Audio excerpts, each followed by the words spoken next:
How's it going, guys? Welcome to week 7 of the PGBL. With me today, I'm going to have my opponent, which is the captain coach of the Texas Rangers, and he's got threats, which is one thing I have definitely kept in mind. I've spent a longer time building for this game probably than any other game I've ever had going on. There's a lot to deal with, a lot to kind of think about in terms of my roster. I'm probably one of the only members that has not made any swaps whatsoever.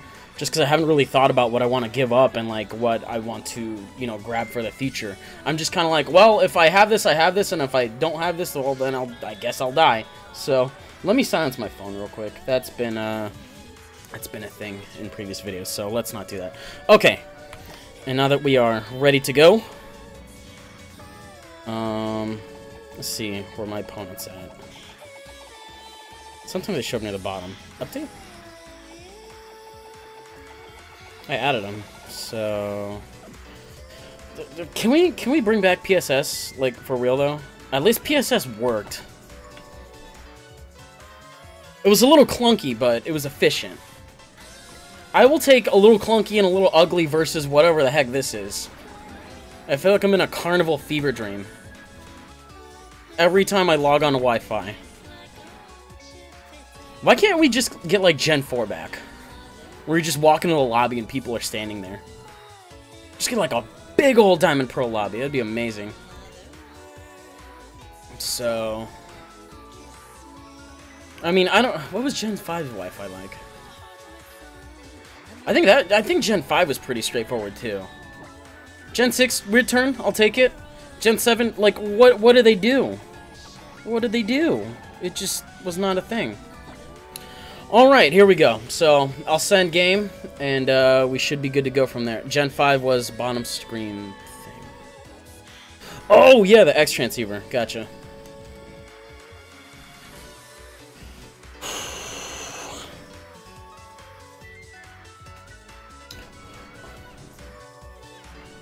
Alright. Pick up myself. Nothing weird here. And I did check all my items and all my everything before I hopped in. Actually, before I went to bed. So, there shouldn't be any weird or nasty surprises going on.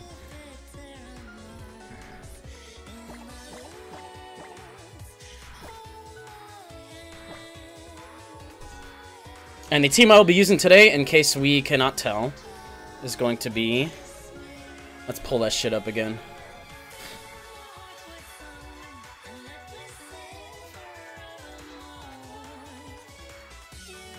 Well, no weird or nasty surprises in that, just kind of thinking out loud here.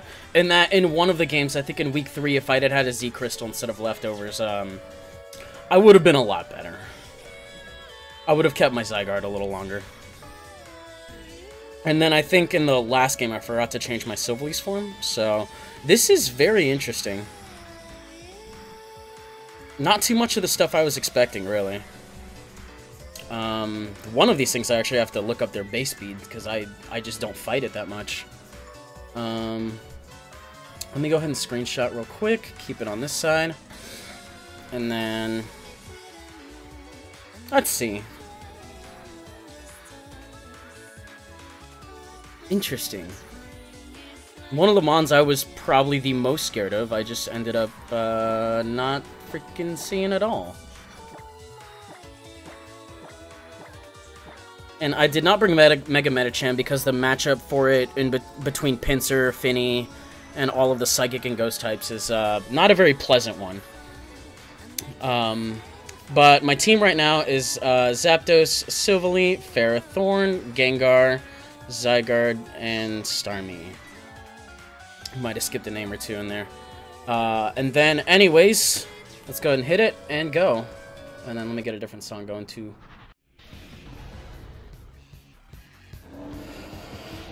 I feel like if we reach the end of the song before the end of the match, there's a problem, because this is a 1-hour loop. Anyway, good luck, have fun, Randy, since he happens to be in the chat. I have the luxury of being able to say that.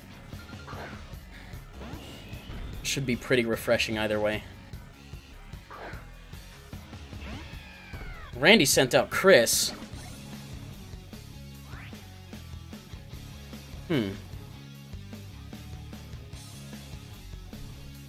This is a very interesting lead. I don't even know how fast this thing is, actually. I actually have to look at this thing's base speed. That's... Oh, that's really oddly fast.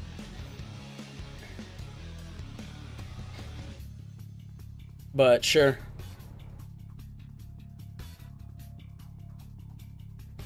I knew it was fast. I knew it was faster than Starmie. That's the one thing I knew going into it, but I didn't expect to see it. So having this be here is a I'm not gonna question it. It's just like it's a big question mark over my head, but it's not like doubting, you know, the skill or the preparation or anything. It's just like that's there. Oh, he brought Tapu Thicky. Oh, she's gonna be thick. She's gonna be so thick. Okay. That's... What? That's way more damage than I was expecting. I'm really confused by that.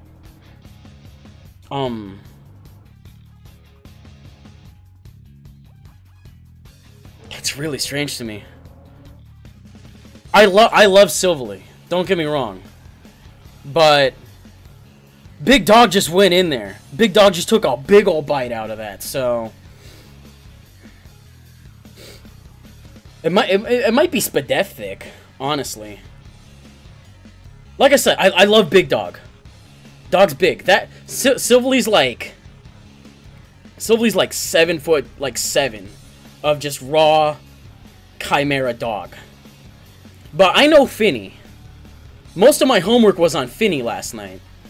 So trust me when I say that I was not expecting Big Dog to take that big of a bite out of the Finny there.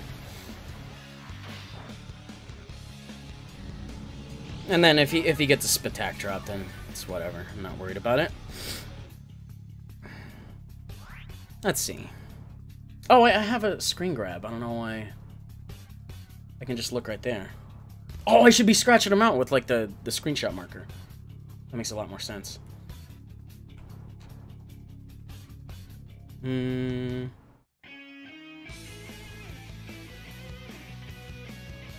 Okay. She do big damage. Maybe this was lure. I feel like that was a lure because there was a lot of damage there. But it's not specs. We saw it go for Moonblast and then HP Fire, so kind of interesting scenario here. It's not Life Orb.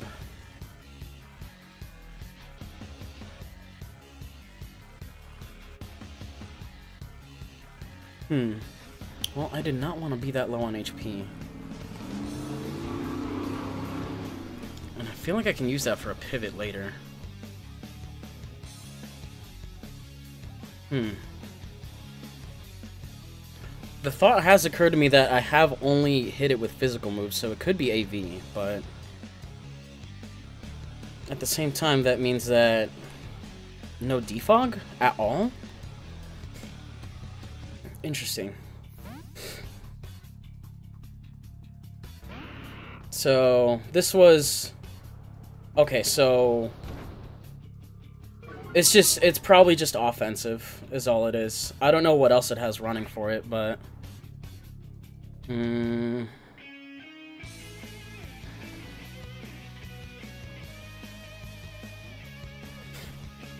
mean, that should be okay. We've confirmed that it's not Assault Vest. And, we do take it out.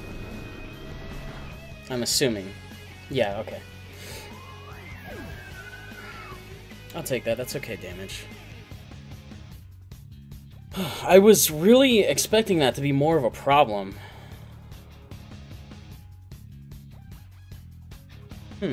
Well, I don't have to worry about it now, I guess. I can ask him after the game what he had going on with it. I feel like it could have been Expert Belt just because of how much it did to Hidden Power Fire, and Finny is far from one of the more offensive ones. In fact, I think Finny is probably the least offensive one now that I think about it. Because you got Bulu, we've already seen what that can do.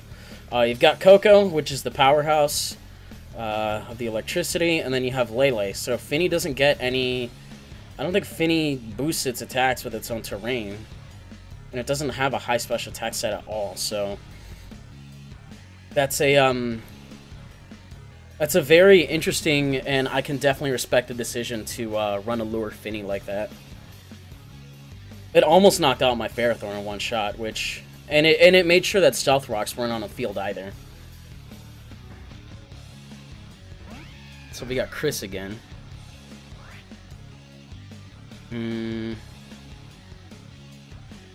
Which I'm curious what Chris wants to do.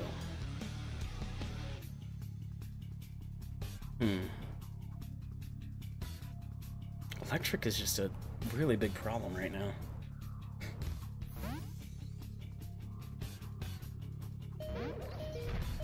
Well, that does not kill me. Oh, it's Life Orb. Okay, very, very good information to have. Now the question is can I be used for setup fodder here at all? I can, actually. It's important to note that.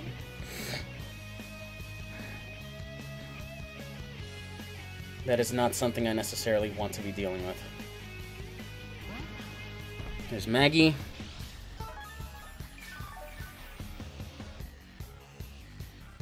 I don't think it would be very wise to let anything else do anything. Let anything else take any damage, so... I feel like a sack is in order here. It's a shame because I really would have liked Rocks Up for Pinsir, but... There's not much I can do about that. So this doesn't tell me anything about the Magearna other than it's running Shadow Ball.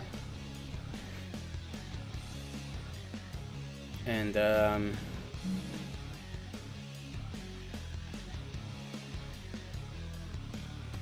let's see.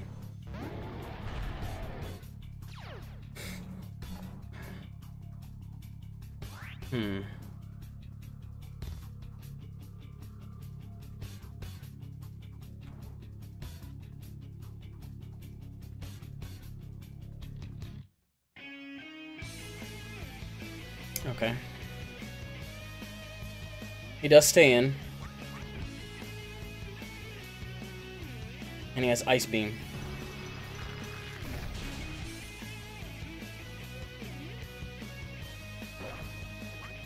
Okay, so I can't really do that like I had in mind.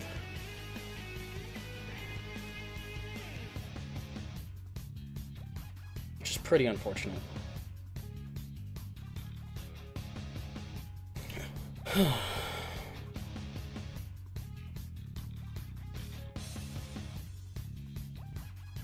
wonder if he's EV'd enough to be able to take 1,000 arrows, and that's why he's playing out this matchup. He looks very insistent on not letting me set up. So if he is invested to take 1,000 arrows, got him. Unless he's Shucka. He could be Shucka. Or he could be very defensive, but I need to pop him. I need to get rid of this Magearna.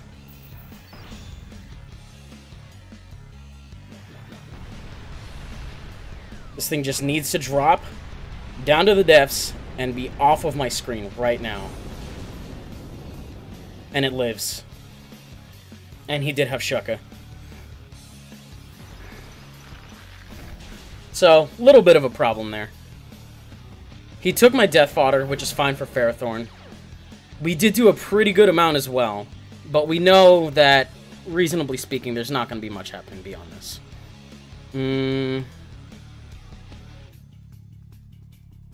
So let's see.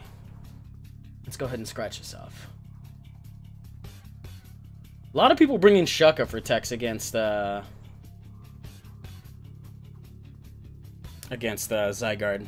which is kind of funny. So let's see.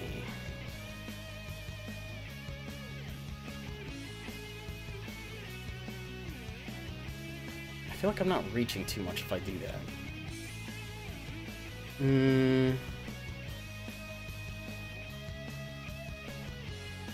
No, I don't think I'm overextending there.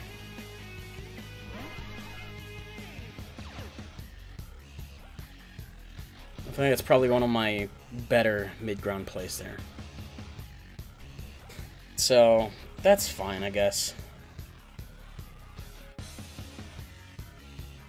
He does still have that pincer in the back, which is a huge, huge concern still. And actually, I overspoke about one thing. There is a mon... Actually, no. I wrote that down weird. He's still faster. That's really not good. Okay. Bit of a problem. Did not expect him to be speed invested.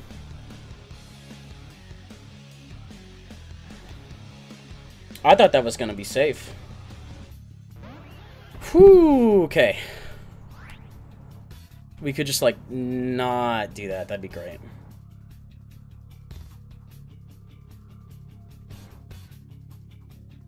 Gonna be a little bit of trouble from here. I knew this thing was gonna be a threat.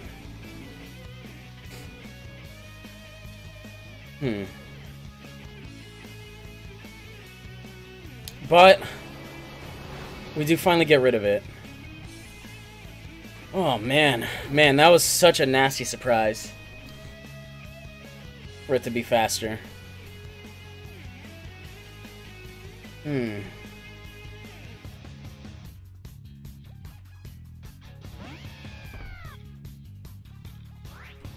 this thing is just...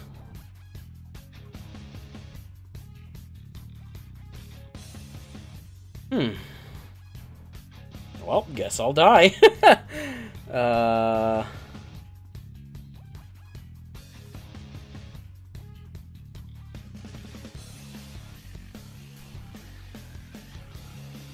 Yeah, I don't really have a lot here.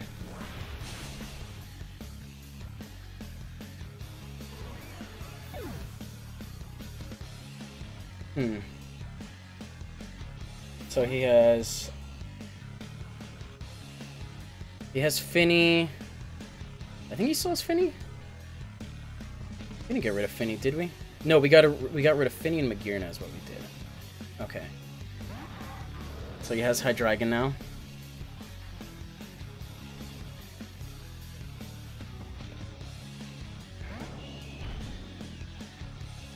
This is probably like the only thing we have that can take a hit from it.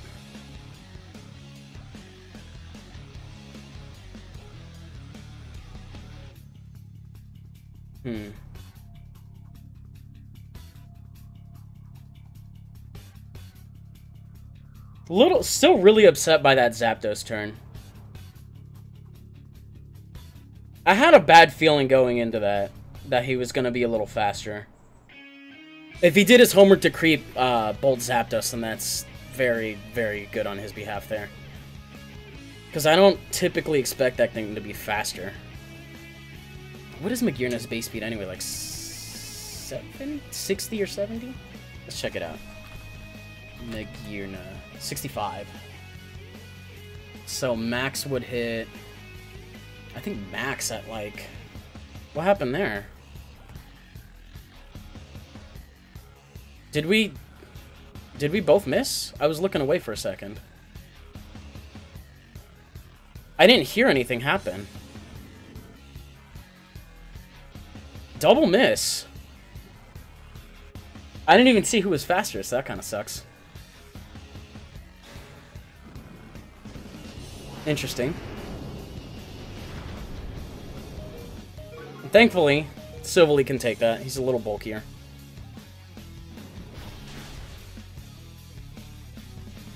I'd be lying if I said I wasn't fishing for something there, but... Double miss, man. Well, if we're gonna get hacks on each other, we might as well get it in the same turn for a laugh.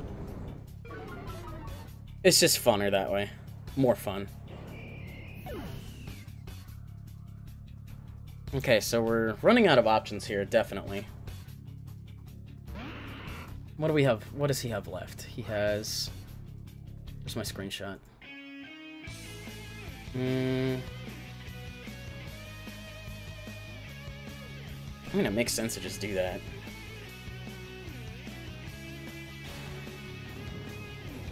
But he is -4 as a result. Which, that still does massive damage, naturally.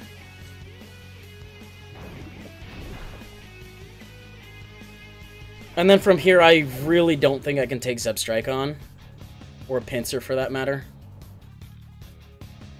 No, I had a feeling going into this match that that would be Scarfed, so...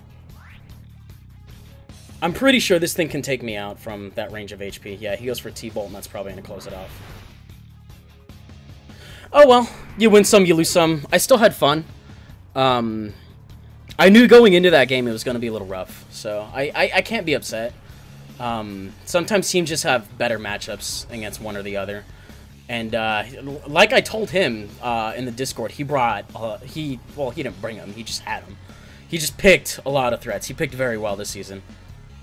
So, it's so good, you know.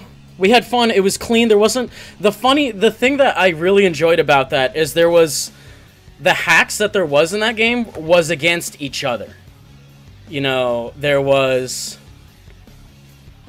We missed the Draco and the Ice Fang against each other. So, I don't think Silvally would have been able to do much beyond that. Losing Zapdos was just too big.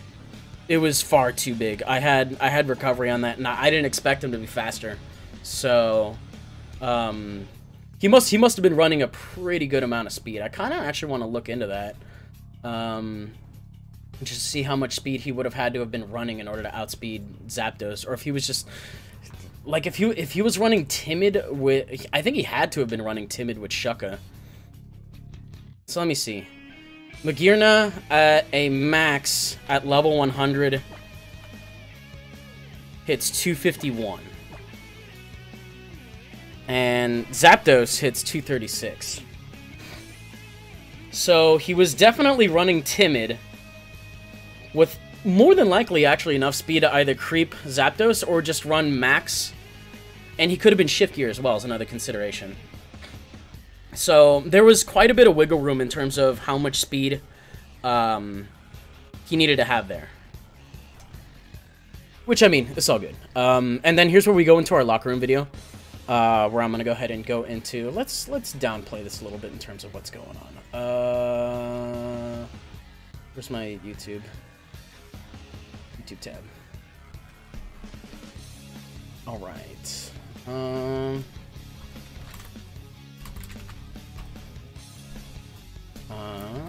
Nope.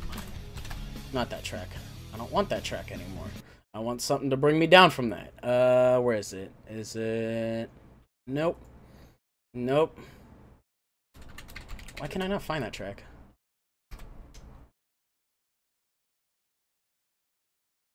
I know there's a track called this, so, like, where is it? Whatever. That's good. I'm pretty sure that's it. Alright, so... Oh, hey, thanks. Yeah, Moxicity. I didn't acknowledge it because I was still recording the middle of the game there. But now that we're here, I can kind of talk about what I chose and why I chose it. And, you know, how I probably could have, you know, changed from there. So, first off, unfortunately, with Zapdos, I threw him into the fray far too early. I think the safer play there would have been... If I had a different play to make, it would have been probably to bring in Starmie or Gengar. But then that opened up something for Hydreigon, which is really, really, really big problem that I didn't want to present or have happen right away. But by bringing in Starmie or Gengar, I knew he had the Hydreigon and was more than likely going to be Scarfed because of that. So by bringing in Zapdos, it could have coaxed in something else. I mean, you know, in a different universe, it probably still would have coaxed out Hydreigon, but I probably would have been better prepared for it, you know what I'm saying? I wouldn't have had to have, you know, risked a Dark Pulse knocking me out or anything like that. Or thrown something into the fray and let him get even more momentum is what was happening there. But for Zapdos, what I had here was I had max HP, and I had Thunderbolt, and I had enough special attack investment to be able to knock out regular builds of Mega Pinsir. 100% of the time, so I only needed about 52 in special attack, and I put the rest in defense. At that point, which I'm assuming is Mega Pinsir was running Stone Edge for Zapdos. Stone Edge does anywhere between 54 to 64 at max bold, and then at that point, it would have been... Oh, Jesus, this is not a loop at all. Maybe it is. Whatever. No, it's not. It's just a really short loop.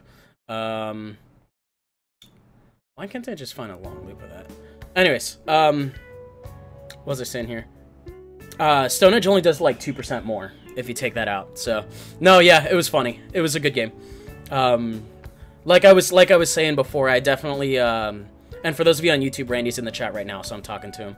I overextended with Zapdos big time. I thought for sure when you survived the Z move that, you would have had to been a little bit more defensively invested, but I didn't do Shucka calcs, and it seems like Shucka just is really, really popular against Zygarde lately, so I think Shucka calcs is probably going to have to be something that I put down in terms of my research. You know, how much does Thousand Arrows do regular, and how much does it do through Shucka, because that's two that I've fought in this week. And having Zygarde would have been nice in there as well. Silvally is a little bit different. I went into this game thinking that Dougie was going to be a really big presence. And I completely overlooked Zebstrika, so to not see Dugtrio was a really big surprise there.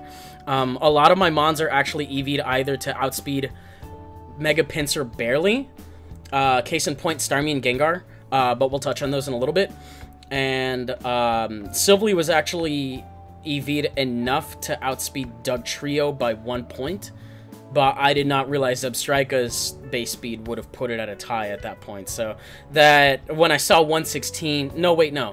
So Dougie's 120, so it would have been faster anyway. I thought it was like 121. No, Zeb's 116.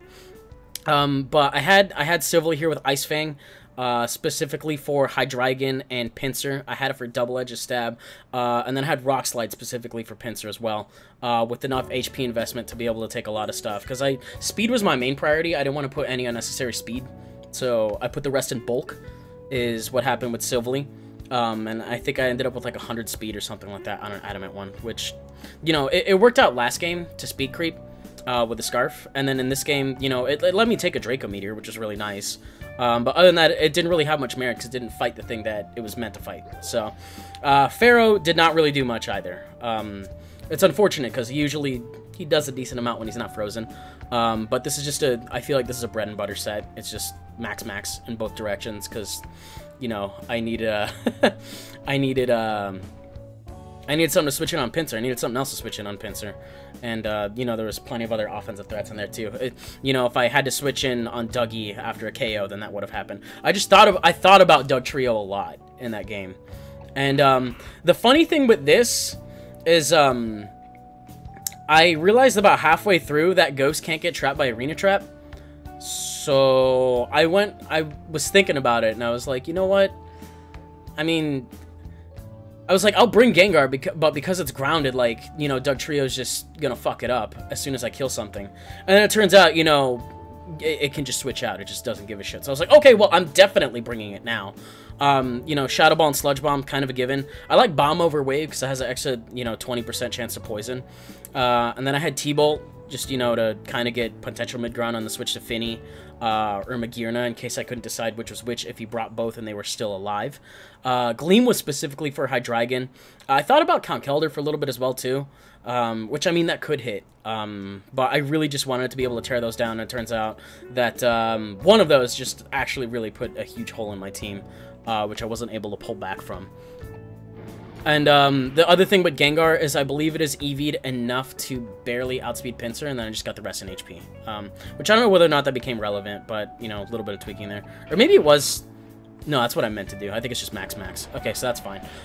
This guy, when he is... after 1DD, he outspeeds Dougie. Once again, you know, a lot of Dougie in mind.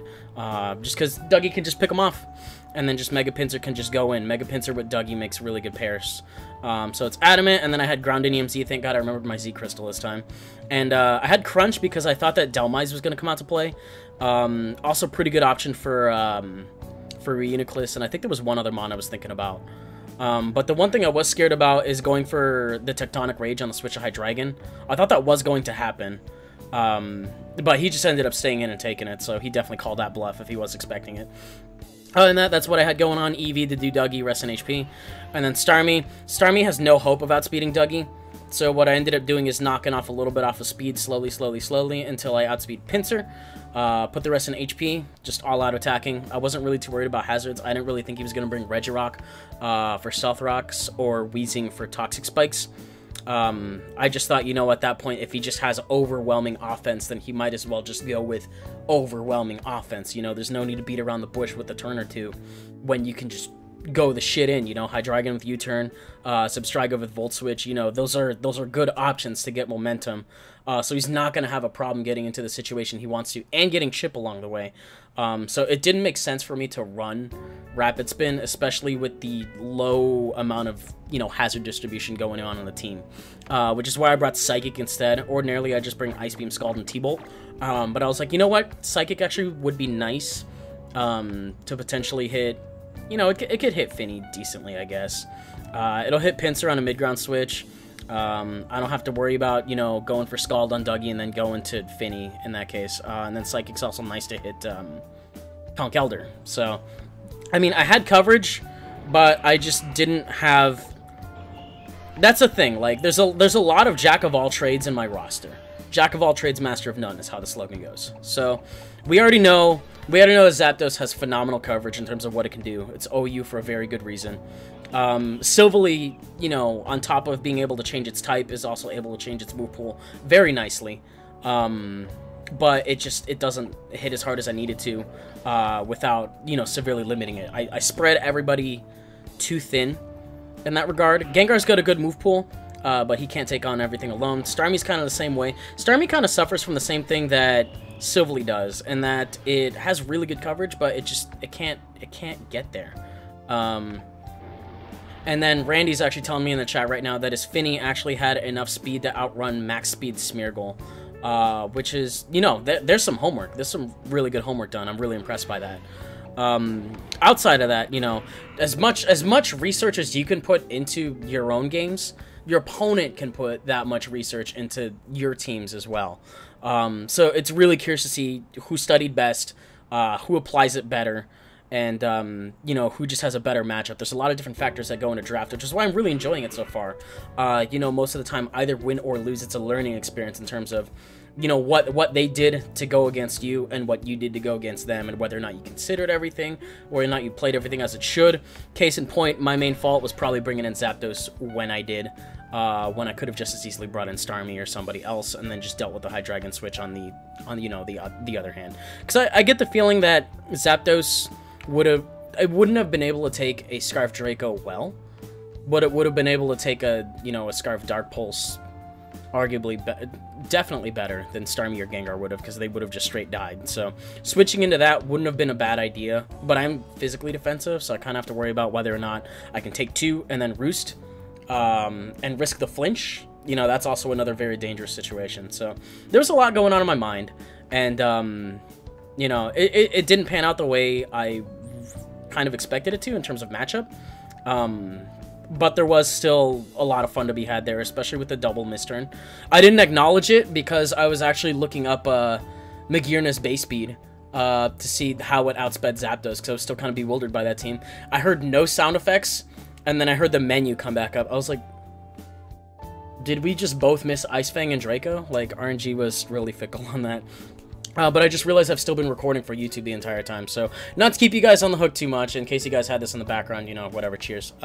If you guys enjoyed it, you can leave a like, rating, comment, subscribe, do your thing, and that will do it for YouTube. I'll see you guys later. Twitch, stay tuned. I'm probably going to keep streaming a little bit after this, and yeah, I will see those of you guys later.